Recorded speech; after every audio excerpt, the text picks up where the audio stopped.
तो हमारा पहला टॉपिक है ऑस्मोसिस। तो ऑस्मोसिस प्रोसेस क्या होती है? Osmosis is the flow of solvent या water molecule from its higher concentration to lower concentration through a semi permeable membrane. मतलब एक सेमी परमेबल मेम्ब्रेन से होकर वाटर का फ्लो हायर कंसंट्रेशन से लोअर कंसंट्रेशन की ओर होता है। इस प्रोसेस को कहते हैं ऑस्मोसिस। तो osmosis is the flow of solvent water from its higher concentration to lower concentration through a semi permeable membrane. मतलब एक सेमी परमेबल मेम्ब्रेन से होकर वाटर का इसके हायर कंसंट्रेशन से इसके लोअर कंसंट्रेशन की ओर मूवमेंट करना, इस प्रोसेस को कहते हैं ऑस्मोसिस। या दूसरी तरीके से कह सकते हैं कि जिधर सॉल्यूट के मॉलिक्यूल कम हैं उस तरफ से जिधर सॉल्यूट के मॉलिक्यूल ज़्यादा है उस तरफ वाटर का मूवमेंट कहलाता है ऑस्मोसिस। और इस प्रोसेस को कहते हैं osmosis through a semi permeable membrane. तो इसको हम डायग्राम से भी समझ सकते हैं। तो डायग्राम इसका बनाते हैं।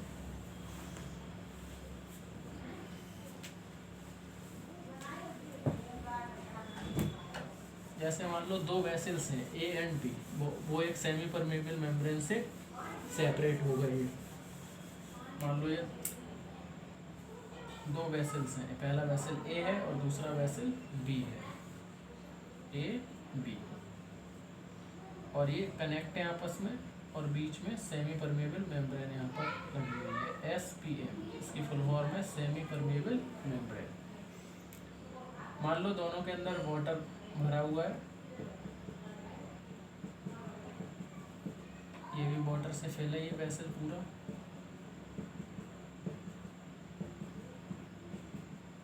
और उसके साथ साथ इसके अंदर कोई सॉल्यूट पड़ा हुआ है। मान लो शुगर रखी है इसके अंदर, तो इसके अंदर मान लो सॉल्यूट के 6 पार्टिकल्स हैं या 9 पार्टिकल्स हैं, इसमें सॉल्यूट के 2 पार्टिकल्स हैं। तो वाटर की अमाउंट किधर ज़्यादा होगी? ए वेसल्स में। तो ए वेसल से वाटर किधर जाएगा? बी वेसल की तरफ। Water flows A to B, water flow होगा ए से बी की तरफ, क्योंकि ए में वाटर ज़्यादा है और ये वाटर फ्लो होगा B to A. Water flow is B to A because B की साइड सॉल्यूट कम है और वाटर ज़्यादा है, और इधर सॉल्यूट ज़्यादा है तो वाटर कम है। तो जो फ्लो होगा वाटर का फ्लो वो बी वेसल से ए वेसल की ओर होगा, क्योंकि इसके अंदर सॉल्यूट मॉलिक्यूल ज़्यादा है, मतलब सॉल्यूट हाई और इधर सॉल्यूट लो। सॉल्यूट की मॉलिक्यूल की जो अमाउंट है वो लो है।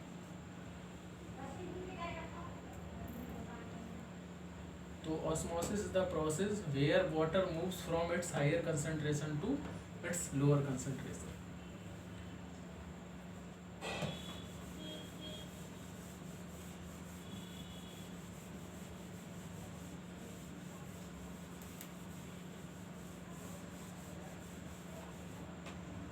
इसके बाद अगली प्रोसेस है एंडोऑस्मोसिस।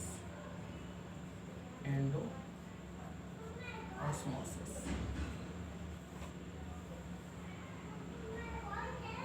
जब हम किसी सेल को हाइपोटोनिक सॉल्यूशन में रखते हैं, हाइपोटोनिक सॉल्यूशन जिसमें वाटर की अमाउंट बहुत ज़्यादा है।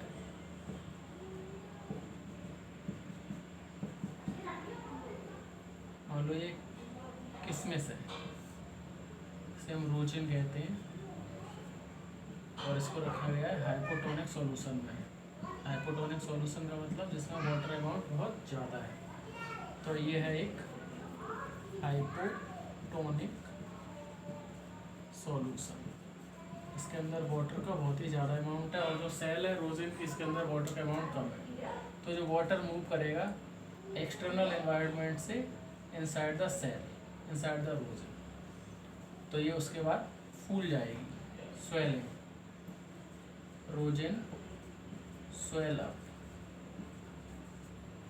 तो जब किसी सेल को हम हाइपोटोनिक सॉल्यूशन में रखते हैं, मतलब ऐसे सॉल्यूशन में जिसमें वाटर की अमाउंट बहुत ज़्यादा होती है, तो वाटर का मूवमेंट हाइपोटोनिक सॉल्यूशन से उस सेल की तरफ होता है और वो सेल स्वेल अप मतलब फूल जाती है। तो तो इस प्रोसेस को कहते हैं हम एंडोऑस्मोसिस, क्योंकि यहाँ पे अभी ऑस्मोसिस हो रहा है, क्योंकि बाहर के मीडियम में वाटर बहुत ज़्यादा है और अंदर वाटर कम है सेल के अंदर, और सेल की जो मेम्ब्रेन है वो एक सेमी परमेबल मेम्ब्रेन SPM का काम करेगी। तो जो वाटर मूवमेंट है वो बाहर से सेल की तरफ होगा, तो इस प्रोसेस को कहते हैं एंडोऑस्मोसिस।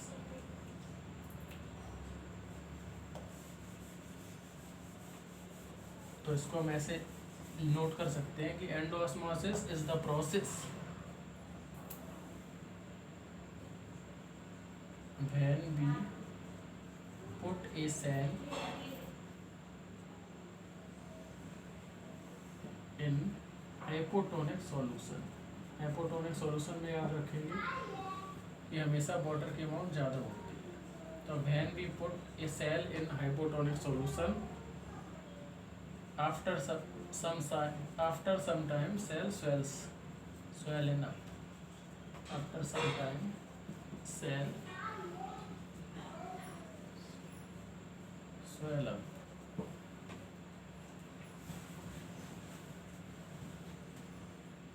because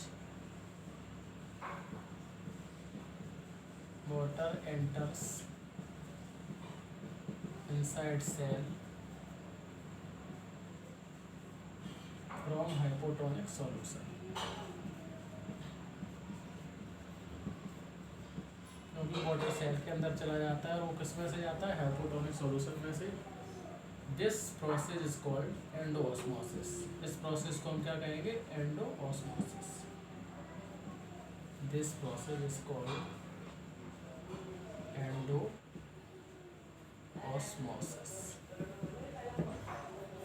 तो एंडोऑस्मोसिस प्रोसेस में क्या होता है, when we put a cell in hypotonic solution, after some time cell swell up because water enters inside cell from hypotonic solution। तो जब हम किसी हाइपोटोनिक सॉल्यूशन में किसी सेल को रखते हैं तो वाटर हाइपोटोनिक सॉल्यूशन से सेल के अंदर मूव कर जाता है। तो इस होल प्रोसेस को कहते हैं एंडोऑस्मोसिस, क्योंकि इसमें ऑस्मोसिस की वजह से मूवमेंट किधर हुआ है, वाटर का सेल के अंदर। तो this process is called endosmosis.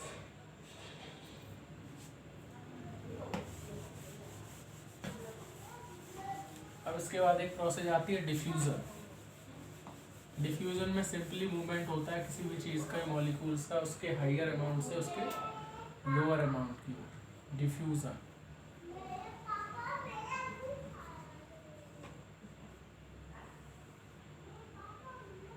तो डिफ्यूजन क्या है, डिफ्यूजन इज द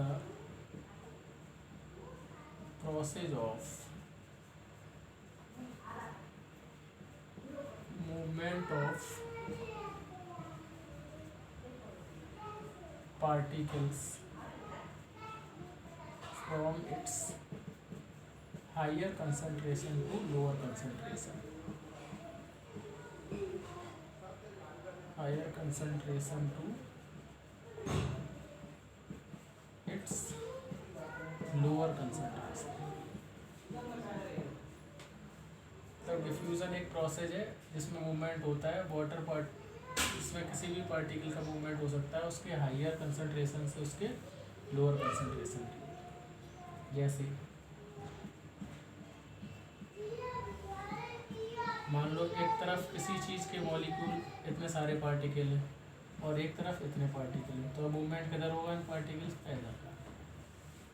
तो ये लिक्विड या गैस दोनों में ही होता है, लिक्विड में भी और गैस में भी। अगर लिक्विड के पार्टिकल जिधर से ज़्यादा हैं उधर से किधर जाएंगे, कम की ओर। ऐसे ही गैस पार्टिकल जिधर ज़्यादा है उससे कम की ओर जाएंगे। तो diffusion is process of movement of particle from its higher concentration to its lower concentration. तो डिफ्यूजन एक पार्टिकल का मूवमेंट है, किसी भी चीज़ के मॉलिक्यूल्स का मूवमेंट है from its higher concentration to its lower concentration. इसी प्रोसेस को डिफ्यूजन कहते हैं। अब इसके एप्लीकेशन कहाँ कहाँ है, तो प्लांट के अंदर जो गैसियस एक्सचेंज होता है वो पूरा डिफ्यूजन पर बेस्ड होता है। Example, stomata of leaf takes oxygen and dioxide by diffusion process. तो किसी भी लीफ के अंदर जो स्टोमेटा होते हैं उसके पोर्स होते हैं वो ऑक्सीजन टेक करते हैं और रिलीज करते हैं carbon dioxide by diffusion process. तो ये इसका यूज हो गया डिफ्यूजन का।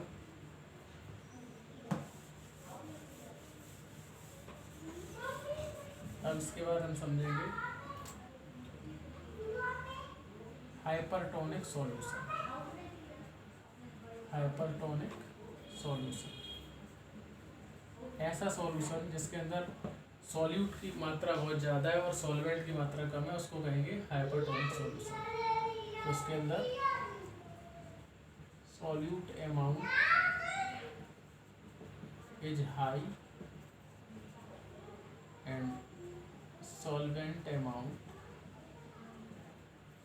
Is very low. तो हाइपरटोनिक सॉल्यूशन ऐसे सॉल्यूशन को कहते हैं जिसमें solute amount is high and solvent amount is very low. मतलब सॉल्वेंट पार्टिकल कम होंगे और सॉल्यूट पार्टिकल बहुत ज़्यादा होंगे। तो अगर किसी सेल को मान लो हम हाइपरटोनिक सॉल्यूशन में रखेंगे, जैसे मान लो ये शुगर सॉल्यूशन है और ये ग्रेप है, अंगूर है, ग्रेप्स। तो इसको हमने अगर मान लो हाइपरटोनिक सॉल्यूशन में रखा है, ये कौन सा सॉल्यूशन है? Hypertonic solution. तो अगर हम इस ग्रेप को हाइपरटोनिक सॉल्यूशन में रखेंगे तो बाहर वाटर की अमाउंट बहुत कम है और सॉल्यूट की अमाउंट वेरी हाई है और अंदर वाटर अमाउंट ज़्यादा है। तो ये वाटर बाहर की तरफ मूव करेगा हाइपरटोनिक सॉल्यूशन की तरफ। इस वजह से ये सेल विल श्रिंक। सेल कुछ टाइम के बाद सिकुड़ जाएगी। Cell will shrink in hypertonic solution. अगर हम किसी सेल को हाइपरटोनिक सॉल्यूशन में रखते हैं तो सेल कुछ टाइम बाद सिकुड़ जाती है। Cell will shrink if we put a cell in hypertonic solution. क्योंकि हाइपरटोनिक सॉल्यूशन के अंदर वाटर बहुत कम होता है, सॉल्यूट पार्टिकल बहुत ज़्यादा होते हैं। हाइपरटोनिक सॉल्यूशन का मतलब हो गया कोई गाढ़ा सॉल्यूशन जिसमें बहुत ज़्यादा सॉल्यूट मिला हुआ है। तो इस प्रोसेस को कहते हैं एक्सोऑस्मोसिस। इस प्रोसेस को क्या कहेंगे? एक्सोऑस्मोसिस। जब हम किसी भी सेल को हाइपरटोनिक सॉल्यूशन में रखते हैं तो उस सेल का वाटर बाहर निकल आता है और cell will shrink. Cell shrink हो जाती है, सिकुड़ जाती है। इस प्रोसेस को कहते हैं एक्सोऑस्मोसिस।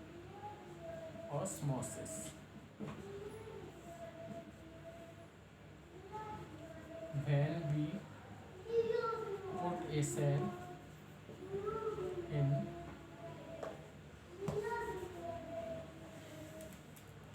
हाइपरटोनिक सॉल्यूशन, जब हम किसी सेल को हाइपरटोनिक सॉल्यूशन में रखते हैं, वाटर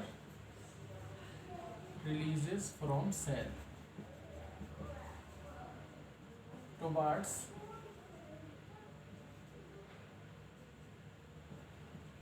हाइपरटोनिक सॉल्यूशन। तो जब हम किसी सेल को हाइपरटोनिक सॉल्यूशन में रखते हैं तो जो सेल का अंदर का वाटर है वो रिलीज होकर किधर आता है?